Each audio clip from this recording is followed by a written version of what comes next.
dirais que proche parce que c'est des années marquantes et changer d'univers.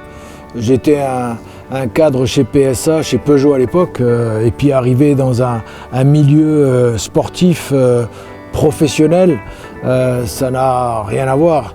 Et donc ça reste très très marquant pour moi parce qu'en plus c'est des années magnifiques. Et donc du coup, ouais, c'est très très proche dans ma tête, mais ça reste quand même très loin de mon esprit aujourd'hui.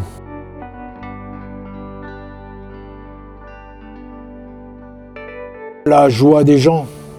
Voilà, ce que je garde dans ma mémoire, c'est l'espèce de fierté redonnée à tout un peuple sochalien, alors sans être trop nostalgique, mais c'est vrai que ça faisait un moment que Sochaux ne brillait pas, ça faisait un moment que on avait des très bons joueurs qui sortaient du centre de formation, et en fait il n'y avait pas cette mayonnaise qu'avait prise, quoi.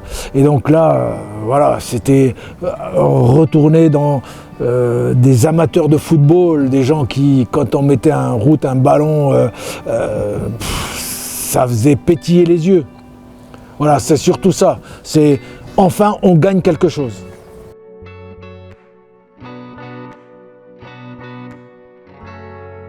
L'enceinte, c'était, pour nous, on l'a vécu difficilement, puisque moi je connaissais bien l'ancien stade Bonal, hein, avec les 4 pylônes qui éclairaient le stade, avec une seule tribune qui était, je dirais, entre guillemets, occupée par une activité de presse, une activité commerciale. Mais il faut savoir que les soirées de match, qui aujourd'hui se déroulent dans des loges, dans des espaces commerciaux qui ont une forte affluence et forte image, avant elles se déroulaient là où il y a aujourd'hui des bureaux dans le bungalow, quoi. On avait 50 ou 100 personnes qui étaient là regroupées autour de quelques joueurs. On a un stade que de 20 000 places. Il faut savoir que le stade, il a été rempli pendant quelques années, et si on avait pu l'agrandir, on aurait vendu les 10 000 places en plus. On avait des loges, on avait des sièges, des espaces commerciaux qui étaient... on avait des files d'attente, on avait des listes d'attente pour pouvoir... puis la fréquentation du stade, on avait tout public. Aujourd'hui, on est revenu avec un public qui est plus un public d'amateurs de football. Avant, on avait tout public, on était l'endroit où il fallait être. On était l'endroit où il fallait sortir, l'endroit où on s'amusait, l'endroit où on venait au spectacle.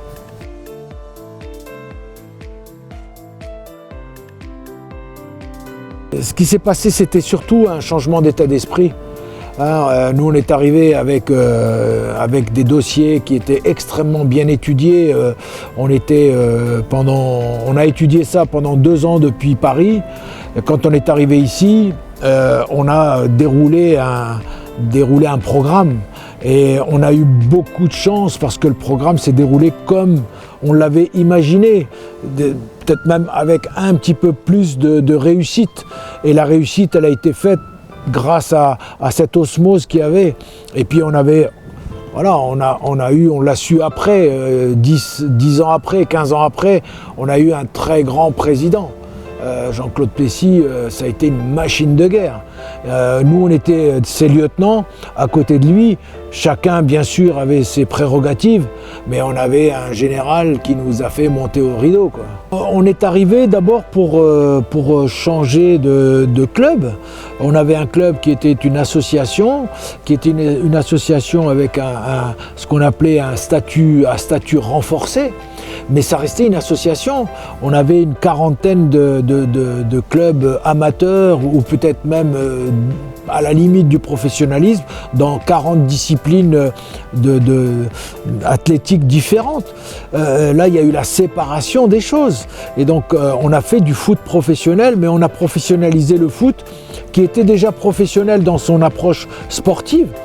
On l'a emmené dans une approche commerciale et marketing, mais avec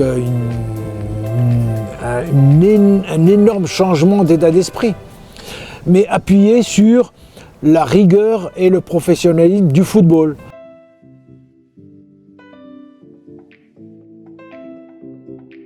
Le maillot, il est issu de ce grand changement entre la partie association et la partie professionnelle. Il est arrivé à un moment donné où Peugeot ne voulait plus financer le football, pas pour des questions d'argent, hein, mais pour des questions d'indépendance, et parce que le football n'avait plus rien à faire dans l'escarcelle de Peugeot. Et donc il fallait que ça devienne une société qui était une société filiale, hein, c'était une filiale, mais qui devait être autonome financièrement. Et donc c'est la première fois que Peugeot, depuis longtemps, ne jouait plus avec Peugeot sur le maillot. Et on est arrivé ici avec un partenaire que j'avais moi quand j'étais au marketing, qui était Champion USA. Et pourquoi Champion USA? Tout simplement parce qu'on avait fait étudier une voiture spéciale avec le groupe Sarali. Le groupe Sarali, c'est un groupe qui fait des sweatshirts, qui fait des produits de sport américains, qui a été très souvent cité dans le basket, mais qui faisait aussi des maillots de foot. Mais Sarali, moi je l'ai connu parce que ils avaient une autre chose, ils étaient les fabricants de Wonderbra, des sous-vêtements féminins. Et à l'époque, on voulait donner un côté féminin aux petites voitures que vendait Peugeot. Et un jour, voilà, j'ai proposé à Champion USA de sponsoriser le club du FC Sochaux. Et j'ai appris qu'ils avaient déjà quelques clubs en Italie. Et donc, voilà. Donc on est venu avec eux, avec un maillot où il y avait Jeffco, et les couleurs de Jeffco, c'était bleu et jaune et non pas jaune et bleu. Et donc la première surprise qu'on a eue, c'était de se retrouver avec un maillot qui avait perdu la dominance jaune de la partie historique du maillot. Et là, la première chose qu'on a eue, c'était une bronca pas possible des supporters qui nous ont dit vous venez avec un maillot qui n'est pas le nôtre, quoi.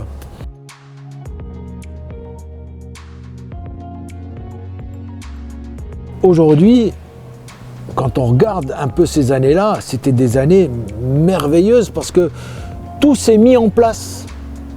Les jeunes qui arrivaient de Gambardella, ils ont pris le club vraiment en possession. L'explosion de Pierre-Alain Frot, l'explosion de Pedretti, il y a eu des grandes personnalités qui après ont fait des grandes carrières, qui sont arrivées à maturité en termes de professionnels de football, en même temps que le club arrivait dans la maturité des clubs professionnels. Et donc tout ça s'est conjugué, et cette jonction d'inertie, de moteur, de gagnant, a tout fait exploser. Et on s'est fait engueuler parce qu'on est monté trop vite, parce qu'il fallait monter l'année d'après. Mais allez expliquer, vous, à des gens que ça se dirige pas comme une société qui fabrique des voitures ou qui fait rouler des camions sur la route, quoi. Donc on s'en est pris un peu plein la tête.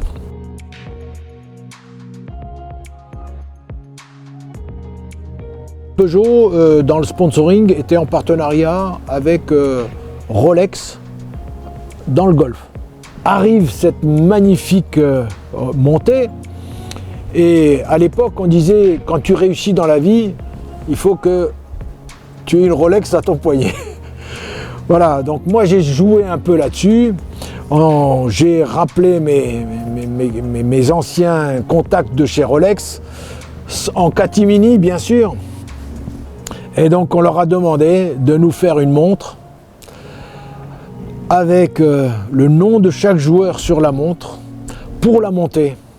Mais là encore, c'était quand même un sacré budget, parce que je ne sais pas si à l'époque les montres Rolex, ça coûtait un bras. C'était qu'au poignet, mais ça coûtait un bras.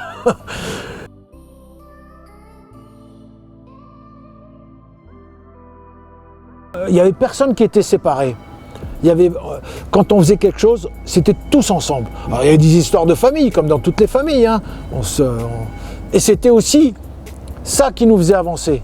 parce qu'on était tous des fortes personnalités. On avait des réunions staff qui étaient des vrais combats. Chacun défendait son beefsteak. Par contre, quand il y avait le chef qui était Jean-Claude Pessy qui disait « Paf les gars, c'est comme ça », bah, tout le monde se mettait au garde à vous et tout le monde donnait 2000% de ce qu'il avait dans le bide, quoi. On ne vient pas au FC Sochaux si on n'est pas accepté par la famille. C'est pas possible. Voilà, on n'y vient pas parce qu'on est fort dans un registre. Non, on y vient parce qu'on est coopté par les autres et parce qu'on fait partie. Et si on n'a pas compris l'état d'esprit de la famille, on ne peut pas y rester. Elle vous broie. C'est tellement uni, c'est tellement serré comme lien. On faisait tout ensemble. On pleurait ensemble, on riait ensemble, on s'amusait ensemble. Et donc, on avait par contre un spectacle à monter. On avait chacun son rôle à jouer, qu'on jouait très sérieusement, chacun dans son rôle. Et puis, quand ça marchait, c'était une vraie Formule 1 qu'on avait montée.